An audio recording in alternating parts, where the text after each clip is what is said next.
दिवंगत किन्नर का शव जिस अद्भुत तरीके से दफनाया या जलाया जाता है, वह हमारी सांस्कृतिक धरोहर का एक अनमोल हिस्सा है।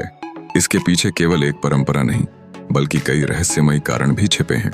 जूते चप्पलों से शव को पीटने की प्रक्रिया हमारे समाज की चेतना से जुड़ी हुई है, जो इस बात का प्रतीक है कि जीवन के अंतिम पायदान पर भी समाज ने किन्नरों की स्वीकार्यता को लेकर अपनी स्थिति स्पष्ट की है।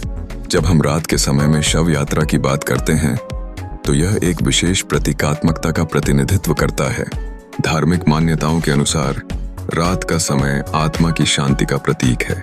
इसके माध्यम से समाज यह दिखाना चाहता है कि मृतक की आत्मा को शांति मिले। रात में शव यात्रा निकालने का एक और कारण यह भी है कि ज्यादातर लोग इस समय अपनी व्यस्तताओं से मुक्त होते हैं और वे शव यात्रा में शामिल हो सकते हैं।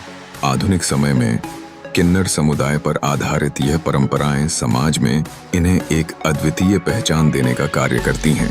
जूते चप्पलों से पीटना इस बात की पुष्टि करता है कि समाज की मिथक सच्चाइयों में किन्नरों का स्थान क्या है। साथ ही यह एक चेतावनी भी है कि जो लोग इस समाज से बाहर हैं, उन्हें किसी भी प्रकार की अपमानजनक स्थिति का सामना न करना पड़े।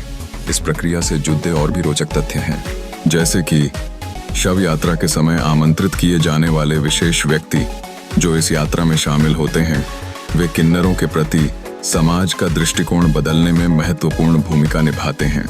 उनकी भूमिका केवल एक दर्शक के रूप में नहीं होती, बल्कि वे उन परिवर्तनों का द्योतक होते हैं जो समाज की सोच में बदलाव ला सकते हैं।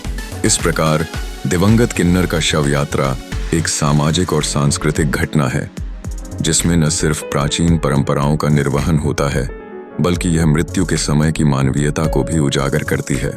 यह हमें याद दिलाती है कि हमारी पहचान और परंपराएं भले ही कितनी ही बदलाव से गुजरें, लेकिन आत्मा की शांति हमेशा प्राथमिकता होनी चाहिए।